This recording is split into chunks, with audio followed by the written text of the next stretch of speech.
throughout the Chris Wallace interview, Trump seemed so dismissive, like bordering on smug at this point, that he seems to have acknowledged that I can do literally nothing. And in fact, as we're going to show you in just a second, I can actively try to stop people from warding off the virus. And what are you going to do? You know, I'm still doing okay, still might win. He was challenged on some of his insanely detached from reality comments and on the virus and how bad it was likely to be. And here's how he addressed that. I was going to say, you said at one point, it's one person coming in from China, and we have it under control. It's going to be just fine. I think that at some point that's going to sort of just disappear, I hope. I'll be right eventually. I will be right eventually. You know, I said it's going to disappear. I'll say it again. But it's going to disappear. Does that discredit and I'll you? be right. I don't think so.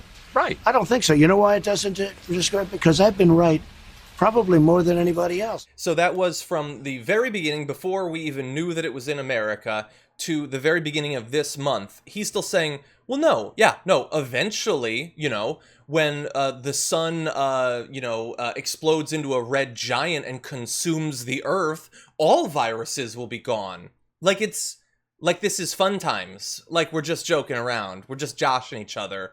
140,000 people have died, but it is funny to him.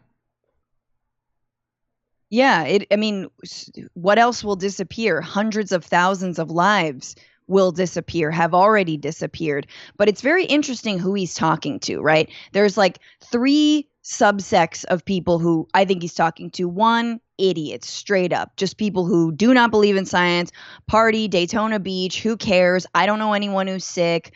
Oops, I got sick. That's number 1. Mm-hmm. Number 2, I think are crazy conspiracy theorists, whether it's 5G, anti-vaxxers, whether it's, whatever it is, they're conspiracy theorists. And 3, actually evangelicals who probably believe that this is part of God's will somehow to kill off hundreds of thousands of Americans. They deserved it. And, Jesus is going to come back riding a dinosaur at any moment. So get ready, pack your bags. Like straight up, we know he's scraping just the resin of the resin of the resin of Trump, of whatever is left of Trump's base, all the backwash, all the little floaties. He's gathering them up and trying to get them to vote in November. And I don't know if there are going to be enough of them left. Mm-hmm. You got close there to making me throw There's up a lot air. of I'm mixing. Yeah, no, and you're right. Like we're gonna have an example of him basically just conspiracy theorizing live in a national interview. And by the way, great episode of John Oliver this weekend on conspiracy theories and how to try to push back against them. The issue is that it is like we keep pointing out his lack of interest in the virus. The issue, though, is when he goes above and beyond that and doesn't just abdicate his responsibility to protect us, but in fact tries to stop others from doing so. And we have that for you. So apparently the Trump administration is trying to block billions of dollars for states to conduct testing and contact tracing in the upcoming coronavirus relief bill, people involved in the talks said on Saturday. The administration is also trying to block billions of dollars that GOP senators want to allocate to the CDC and billions more for the Pentagon and State Department to address the pandemic at home and abroad. We can't focus enough on this. He's trying to stop additional funding for testing and contact tracing. He's going so far into it that I'm going to say a sentence that I never would have thought. A Republican governor is blocking billions of dollars in Pentagon funding so that a virus can then continue to spread unchecked. He doesn't want the military to get more money because he's so angry at what they would do with it, which is try to stop people dying from this virus. I know nothing's impeachable or anything like that, but at some point, how does he get to maintain this position and literally stop the tiny little bit of concern from the federal government as to our well-being? Like they were AWOL for months, the Senate. They didn't do anything for literally months. Yeah. Now they're stepping in, and even GOP senators, perhaps rightfully understanding that this strategy is not only going to result in tens of thousands of additional people being killed, but will probably imperil their political futures. They're willing to say, okay, fine, we'll give you a little bit more money for testing. And the White House is going to step in and stop that at this point. What a mad world we live in where this is considered acceptable. Absolutely. I mean, and on the one hand, I am very upset that that Democrats aren't, say, holding their own press conferences with Dr. Fauci, that they aren't lifting up the science themselves, that they're not saying, hey, look, Mr. President, like all of the S-hole countries that you really hate immigrants from, like, hey, they're actually doing really well when it comes to this war on an invisible enemy that somehow you can't get together on. Vietnam, Cuba, Gambia, Western Sahara has 10 cases. Wow, they're crushing it.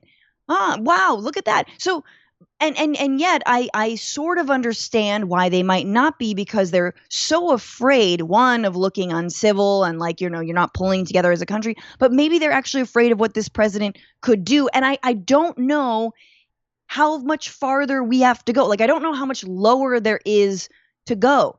So I'm not sure how much Democrats have to lose by trotting out Fauci and being like, no, we stand with Dr. Fauci, and you don't have to, whatever. So I'm conflicted on it, but I definitely feel like there is a vacuum of leadership, and the fact that he's taking power away from the CDC, the fact that he is only giving it to, there's a private company that is now going to be logging coronavirus cases, got a $10 million no bid contract from the government to do so. Like, where else, like, how much farther do we have to fall before we actually stand up to this? Exactly. And yeah, I'm glad that you mentioned that private group, because I follow every day the new reports that come out, and hospitalization data is becoming more unreliable because multiple states are trying to comply with the new requirements. So we don't know for the past few days exactly how many people have been hospitalized, which was, of course, the entire goal. And let's talk for just one more minute about goals, because when Trump says things sometimes, anyone who covers it seriously, like the president saying a thing is important, will get attacked as, why are you focusing so much on what he's saying? He's just saying. It's just a dodge. Why are you focusing so much? You're Trump derangement syndrome. So like a month or two ago, when he started saying, I think we should slow down the testing. I think there's too much testing. We should slow it down. We react with horror at that. And the critics say, you're getting baited by him. He's just saying it. Yeah, he was just saying it. And now they're trying to block funding for additional testing and contact tracing. That's the connection between rhetoric and policy. He implied he doesn't want testing to happen. He doesn't like that it's increasing.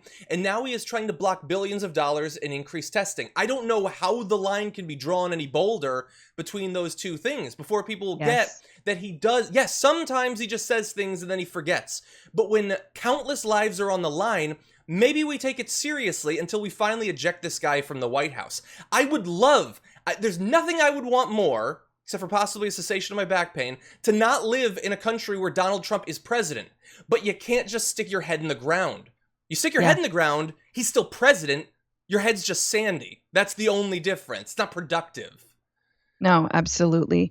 And time again, you're exactly right that his enablers do take him at his word. They don't think he's being hyperbolic. They have to interpret what baby Trump wants to do today as opposed to what he wanted to do yesterday. And so there's no other directive. There's no behind the scenes, like, extra special plan, agenda. No.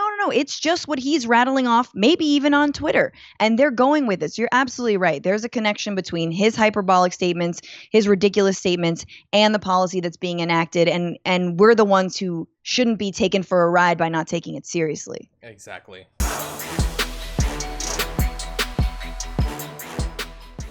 Check out the Damage Report podcast each day, wherever you get your podcasts, whether Pocket Casts or Stitcher or iTunes. You can join me as I give you the news and stories you want, with a range of co-hosts and interview guests jumping in on the fun each day. Again, that's the Damage Report, wherever you get your podcasts. And if you get them at iTunes, don't forget to rate and review. Sometimes I'll read them live on the show.